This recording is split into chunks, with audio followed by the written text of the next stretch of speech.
Hey everyone, this is Sarah Rayne, and I am here to bring you this month's collective full moon tarot reading for Monday's full moon in Gemini. And here we are in Sagittarius season, which is my season. I'm a Sagittarius sun, and I love it. And a little about, the energies of Sagittarius and Gemini. So Sagittarius is this kind of archetypal. It's the centaur, the archer. So it's like a half horse, half person who has this bow and shoots the bow. And the attributes that we usually talk about are this kind of there's this kind of like joyful. At times there's a joyful jubilance. There is an optimism that is sometimes extremely impractical. There is a quest for truth with a capital T. There is a desire for adventure and travel and kind of all these big, bold, celebratory, pleasurable, kind of living life to the fullest energies. And we're a lot of fun. But we're also intense. We can be intense. There's a lot. It's a fire sign, so there's a lot that goes on in here. It's like the energy needs to go somewhere. So if we have an outlet, if we have a reason, then that's good. And if we don't, then it can lead to some imbalances. And Gemini is an air sign, so it has to do with the energies of the mind. And it's the archetype of the twin. So it has to do with these opposite energies, these dual energies that, we all hold inside of us in some way or another. And you can think about that like, black and white, yin and yang, masculine and feminine. These are just different words and images that describe this energy of, holding duality, holding opposite natures, light and shadow within you. So I was thinking about this concept of duality and of holding these opposite sensations. And I was thinking about how, even with Sagittarius, there's two main, images. There's this image of a philosopher, a scholar, a teacher, which is, one kind of person or path. And then there's this image of this like, happy wanderer who likes to party and have fun and, celebrate and all this stuff. And when you think about those two things, it can seem a little disparate, but then when you go deeper, you can see that there is this quest for truth and experience and a deepening of perspective, taking in more knowledge, taking in more experiences, traveling to new places, so that you can deeper and better understand the world. And that's really what it's all about. Both of those things, which manifest in different ways, are about like have this core thing of this need for understanding and this need for knowledge. So I was just thinking about that. And then obviously with Gemini, it's associated with the archetype of the shapeshifter. So it's this idea of like, how do we transform? How do we shapeshift? How do we actually, how are we actually sometimes like different people or different versions of ourselves in different scenarios? How do we adapt to our work life, our home life, our romantic relationships, our family relationships, relationships with, strangers on the internet? How are we showing up in each of those different scenarios, and how are we adapting when we need to? And what does that mean? What does that magic mean? And what does that mean to hold so many possibilities inside of you? And these are just, some of the questions we can ask when we're investigating this energy. And okay, so we are about to come into December, which December 1st is on Tuesday. And as you know, and I know, this has been a heck of a year. And we've all kind of gone through this both individual and collective gauntlet. So we're wrapping up a year that has been, like no year we've ever experienced, really. And so what does it mean to be wrapping up these energies? What does it mean? Like, what doors do we need to be closing?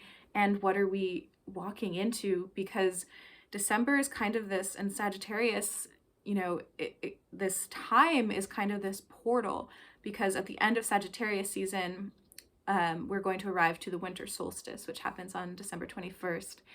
And the winter solstice, believe it or not, is actually the time when the light begins to come back. We had been losing light since the summer solstice. The days have gotten shorter, there's been less light. And at the winter solstice, the light starts to come back. So energetically, that's the start of a new cycle that will go, you know, for those 6 months, for that half a year until we get to summer solstice again. So there's a, you know, there's a releasing, there's a shedding, there's a wrapping up, a closing of doors, you know, energetically. And then there's a preparation for what are we, you know, walking into, going into, cruising into this new year. And there's, you know, there's this, you know, portal and time that has to do, you know, with the moon and the sun and the astrology. And that's, you know, we're getting to our winter solstice here. And then there's also, you know, the container of the year, you know, the calendar year itself, which, although it's not based on astrology, it also has its own energy. So there's a lot of potential for rebirth, really. And, you know, moving into, at the end of Sagittarius season, we'll get into Capricorn serious season, which is all serious and all about, you know, getting down to business, making sure you're taken care of, making sure this like bodily, earthly stuff is taken care of. So it's a big portal month. It feels to me like that. Like it's, you know, I feel, you know, happy and good that I'm in Sagittarius season, but I also feel like all these kind of like energies swirling around me and all of these lessons that I've learned. And this has been a huge year for me, as challenging as it's been. There's been a lot of personal growth and expansion that I've gone through, that, you know, my business has gone through, that all this is happening. And so I just feel like all of that's in the air with me, and it's up to me now to kind of like, you know, choose, you know, what lesson did I learn from this? Like, yes, this was important. Now let me release this. Now let me put this down. And like, what lesson did I learn from this? Oh, like there's more to get out of this. This is something that needs to continue to be explored in the new year. Let me keep this on my plate, keep this on my table. So I'm feeling this energy of kind of sifting and discerning and, you know, being in this in-between space. And if we're talking about the tarot, Sagittarius is related to the tarot card Temperance, which is this like angel that has like one foot in both realms, one foot in the earthly realm and one foot in the spirit realm. And it's about temperance is, you know, integration, balance. How do we hold both? So we're in this portal month right now. And so we pulled 2 cards today, and the 2 questions I asked are, what are we being invited to release? And what are we being invited to expand into? So for release, we're using the Mother Peace Tarot deck today. We got 10 of Swords in reverse, kind of just like that. I'm going to show it to you upright so you can see this image a little bit better. But basically, 10 of Swords is this, you know, it's a 10, it's an energy of completion, an energy of endings, and the swords have to do with the suit of the mind or the element of air. So we got 10 of Swords in reverse. And so what I took this to mean for us is basically we are being invited to release any fear or resistance around going really deep with, you know, our healing work, with our path, and kind of this like resistance or fear of like getting really down to the bones of it and to the depths of it and to understanding, you know, just what it is. 10 of Swords is you know, it can be a painful card. It can be a big energy. But what's there when we arrive to this card is a huge invitation, because if we're able to be with the pain and the contraction of this, you know, this ending, which is really just another word for change, which is really just another word for rebirth, which is really another word for shifting. If we can be with this ending and all of the sensations and feelings and, you know, stories your mind will tell you about it fully, then on the other side is that opportunity for rebirth. On the other side is that opportunity for space having been made. And, this stuff that we're, at this point that we're ready to release, whatever all this gunky stuff is, probably has to do with experiences in your mind. It might have to do with limiting beliefs. It might have to do with, real legitimate traumas that you've experienced in your life, or just emotional pain of any kind. Like, it's, yeah, it's a lot. It's potent. And it's scary, and it's okay that it's scary, but the part of you that's scared is your mind. That's the part that kind of has this fear, because your mind wants to keep you the same, which is the safest way to keep you. But if you're on this path of expansion, and if that's where you're going, if that's where you're wanting to go, then there are some things that need to be released. And so this is a message of, don't be afraid of going as deep as you need to, and don't be afraid of looking at the monsters in your closet. And hey, like, maybe you want to clean your closet out before the year ends, because maybe it'll feel good to, have that old, broken pair of shoes out of there, because like, you weren't really, gonna fix them anyway. It's been a couple years, they've been hanging out there, and it's like, this does not spark joy. I'm not saying to rush through your healing process. I'm not saying, any of that. I'm just saying that, like, when you know what you're ready to release, when like, these are the traumas that I am ready to say goodbye to and to release, so that I can have space for so much more coming in, then you are, empowered and invited to do so. All right, and the next and last card is, what are we being invited to expand into? And so we got a really interesting card the way it came up. Yes, 6 of Wands tilting down and to the left. So I'll show you this again here. Again, this is like a pretty intense image. So what I got for us here, this is what we're being invited to expand into. So there's this sense of, being being on the wheel, right? Like, this woman is kind of, splayed out and fully, dialed in and vulnerable and open, and is just, fully present on this wheel.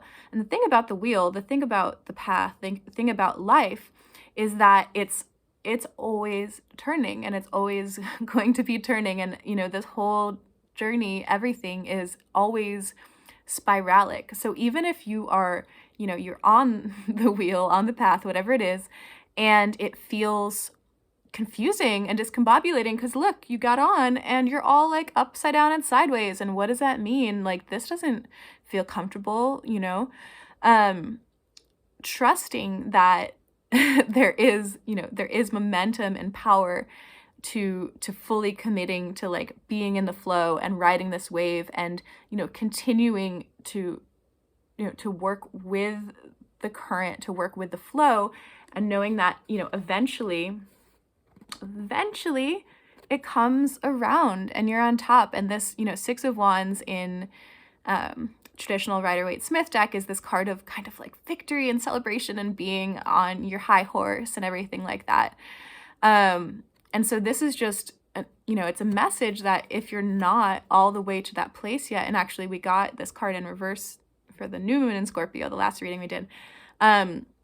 If you're not all the way there yet, like, that doesn't need to be scary. There's an invitation to trust here.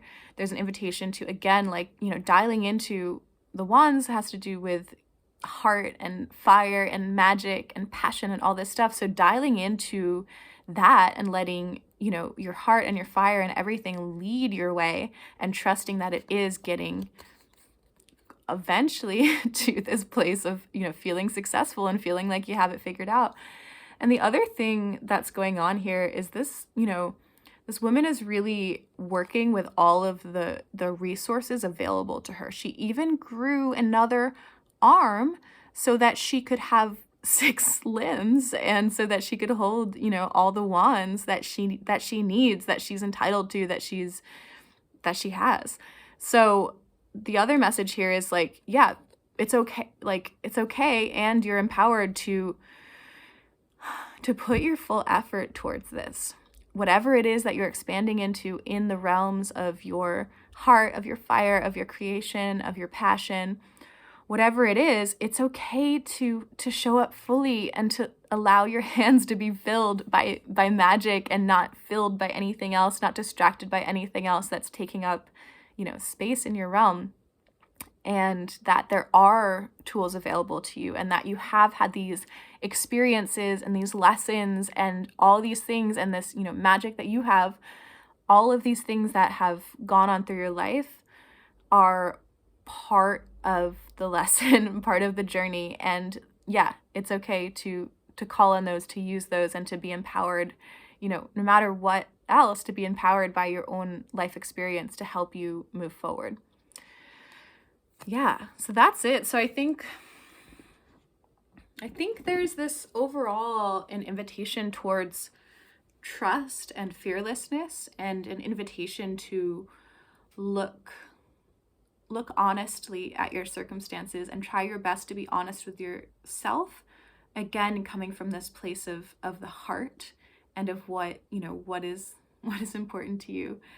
So that's our message for this month. I hope you enjoyed it. I hope this medicine served. I hope you have a wonderful rest of your Sagittarius season, rest of your holiday season, solstice, Christmas, Hanukkah, Kwanzaa, whatever it is for you. I hope it's great. And if it's nothing at all, I hope it's really great too. And I will see you again after the solstice in Capricorn season. All right, take care. Bye.